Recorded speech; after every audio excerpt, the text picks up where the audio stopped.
ఢిల్లీలో ఉండే నిఘా వర్గాలు నాకు చెప్పినాయి, మీ ఆంధ్రప్రదేశ్ నుంచి దాదాపు 29,000 మంది అమ్మాయిలు మిస్ అయిపోయారు. నీకు తెలిసా సంగతి అంటే, రెగ్యులర్గా ఉంటాయి కొంతమంది మిస్ అవుతారు, ఇంత నాకు తెలియదంటే నేషనల్ క్రైమ్ రిపోర్ట్ మొత్తకి ఎన్సీబీ రిపోర్ట్ ఇస్తే 29,000 పై దాదాపు 30,000 మంది అమ్మాయిలు మిస్ అయిపోతే దాంట్లో 14,000 మంది తిరిగి వచ్చారని చెప్తా ఉన్నారు పోలీసు.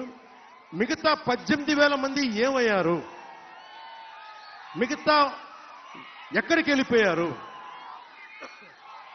వీళ్ళ మీద రివ్యూ పెట్టావా జగన్? నువ్వు నీ ఇంట్లో ఒక ఆడపడుచు మిస్ అయితే నువ్వు ఇలాగే చేస్తావా? 18,000 పైచిలకు అమ్మాయిలు ఇంటికి రాకపోతే నువ్వు ఒక రివ్యూ మీటింగ్ ఎందుకు పెట్టలేదు? డీజీపీ గారిని కూడా అడుగుతున్నా, ఒక్క రివ్యూ మీటింగ్ ఎందుకు పెట్టలేదు? మీరు ఎందుకు మిస్ అవుతున్నారు? ఎందుకు? నాకు వాళ్ళు చెప్పింది ఏంటంటే, కేంద్ర నిఘా వర్గాలు నాకు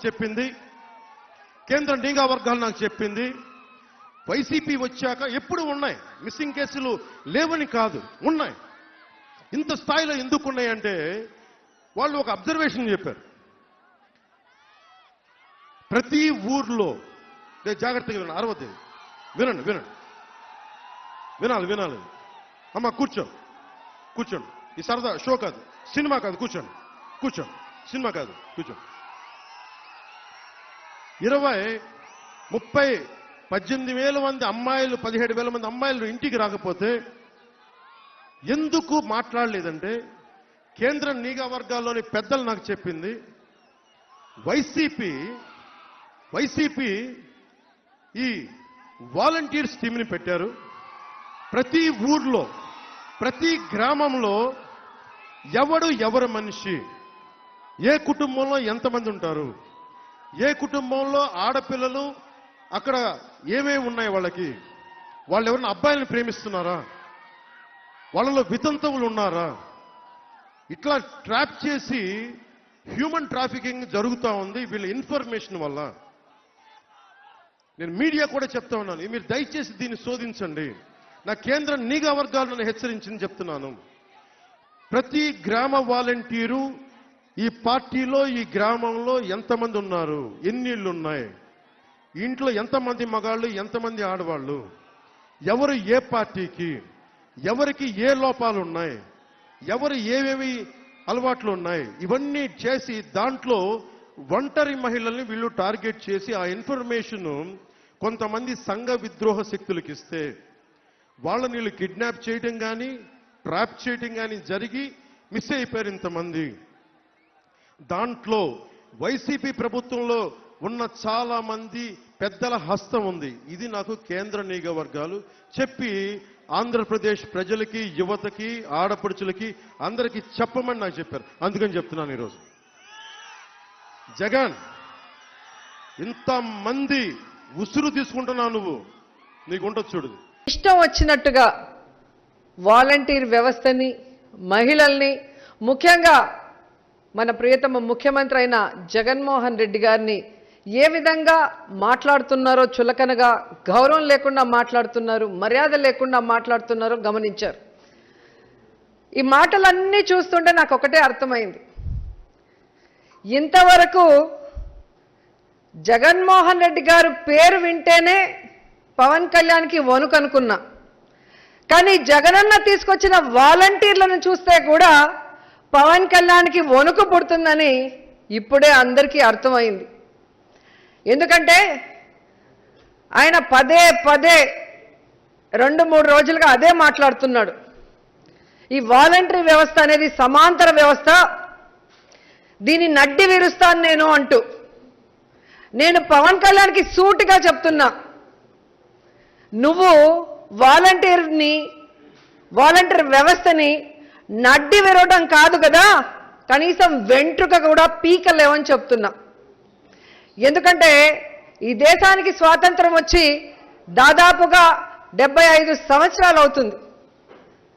ఇప్పటి వరకు ఈ దేశంలో ఏ రాష్ట్రంలో చేయనటువంటి విధంగా జగనన్న తీసుకొచ్చిన ఈ వాలంటీర్ వ్యవస్థ ప్రతి కుటుంబాన్ని తన సొంత కుటుంబంగా భావించి ఆ కుటుంబానికి వెళ్ళి ఆ సభ్యుల ద్వారా వారి కష్ట సుఖాలు తెలుసుకొని వారి కష్టాల్ని దూరం చేస్తూ ప్రభుత్వం నుంచి వాళ్ళకి అందించాల్సిన సంక్షేమ పథకాల్లో ఎవరు దేనికి లబ్ధిదారులో ఐడెంటిఫై చేసి ₹1 లంచం లేకుండా అన్నీ కూడా వాళ్ళ ముంగిట్లోకి వచ్చేలాగా చేస్తున్నారు కాబట్టే ఆ వాలంటీర్ వ్యవస్థ వెంట్రుకు కూడా నువ్వు పీకెళ్ళవు పవన్ కళ్యాణ్ అని సందర్భంగా తెలియజేసుకుంటున్నా.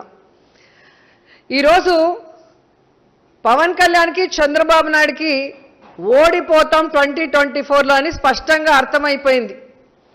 ఎందుకంటే ఈ వాలంటీర్ వ్యవస్థ వల్ల ప్రతి కుటుంబానికి సంక్షేమ పథకాన్ని అందించడమే కాకుండా ఆ గ్రామంలో ఎవరికి ఏ అవసరం ఉన్నా కూడా, అది కరోనా వచ్చినా వరదలు వచ్చినా ఎవరికి ఏ అత్యవసర పరిస్థితి వచ్చినా కూడా మొదట ఫోన్ కొట్టేది వాలంటీర్కే.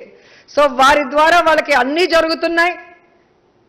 ఇక ఈ జగనన్న సురక్ష ద్వారా ఉన్న అరాకొర ఏవైతే బర్త్ సర్టిఫికేట్ కానీ డెత్ సర్టిఫికేట్ కానీ యాడింగ్స్ డిలీషన్స్ ఏవైతే రేషన్ కార్డులో ఉన్నాయో అవి కానీ మ్యూటేషన్స్ కానీ అన్నీ కూడా ఫ్రీగా ₹1 ఖర్చు లేకుండా వారి ఇంటి వద్దకే వెళ్ళి వారి దగ్గర వివరాలు తీసుకొని వాటిని అప్లోడ్ చేసి ఈరోజు జగనన్న సురక్ష కార్యక్రమంలో అన్నీ అందుతుంటే ఇక ప్రతి కుటుంబం కూడా జగన్మోహన్ రెడ్డి గారికే ఓటేస్తుంది. కాబట్టి ఈ వాలంటీర్ వ్యవస్థని ఈ ప్రభుత్వం నుంచి దూరం చేయాలనుకుంటున్నారు. అంటే గతంలో లాగా లబ్ధిదారులకి ఇల్లు ఉండకూడదు, పెన్షన్లు అందకూడదు, ఎవరికి ఏ కష్టం వచ్చినా పలకరించడానికి ఎవరు ఉండకూడదు, కరోనా లాంటిది వస్తే అందరూ చచ్చిపోవాలి, ఎవరు సంతోషంగా ఆరోగ్యంగా ఉండకూడదు. ఇలాంటి ఒక దరిద్రమైన ఆలోచనలతో పవన్ కళ్యాణ్ చంద్రబాబు నాయుడు గారు ఉన్నారు. కాబట్టే ఈరోజు చంద్రబాబు నాయుడు ఇచ్చిన స్క్రిప్ట్ని సిగ్గు ఎగ్గు లేకుండా పవన్ కళ్యాణ్ మాట్లాడుతున్నాడు. ఎందుకు ఈ విషయం నేను చెప్పాల్సి వస్తుందంటే, గతంలో చంద్రబాబు నాయుడు గారు ఇలాగే మాట్లాడారు. వాలంటీర్ వ్యవస్థ వచ్చిన మొదట్లో చాలా చులకనగా ₹5,000కి ఏం ఉద్యోగం, గోనె సంచులు మోసే ఉద్యోగమా, అసలు వీళ్ళు మొగుళ్ళు లేనప్పుడు పోయి తలుపులు కొట్టి ఎంత నానా యాగి చేస్తున్నారు అంటూ చాలా చులకనగా మాట్లాడారు. ఎప్పుడైతే కరోనా సమయంలో దేశంలోనే బెస్ట్ సర్వీసెస్ అన్నీ కూడా జగన్మోహన్ రెడ్డి గారు ఈ వాలంటీర్ వ్యవస్థ ద్వారా అందించి ప్రతి కుటుంబానికి కూడా ఫీవర్ సర్వే నుంచి వాళ్ళకి కిట్స్ ఇచ్చే దగ్గర నుంచి వాళ్ళకి ₹1000 రేషన్ కూరగాయలతో పాటు వ్యాక్సినేషన్ వేసే కార్యక్రమం వరకు ఏ విధంగా అందించారో దానికి కేంద్ర ప్రభుత్వం కూడా మిగతా రాష్ట్రాల ముఖ్యమంత్రులు కూడా శభాష్ అని జగన్మోహన్ రెడ్డి గారిని అన్న తర్వాత చంద్రబాబు నాయుడుకి అర్థమైంది ఈ వాలంటీర్ వ్యవస్థ ఏంటో. తన తప్పు తెలుసుకొని నేను అధికారంలోకి వస్తే ఈ వాలంటీర్ వ్యవస్థని కంటిన్యూ చేస్తాను అంటూనే తన దత్తపుత్రుడితో ఈరోజు ఇంత విషం చిమ్మిస్తున్నాడన్న విషయాన్ని ప్రజలందరూ కూడా గమనించాలని కూడా ఈ సందర్భంగా తెలియజేస్తున్నాను.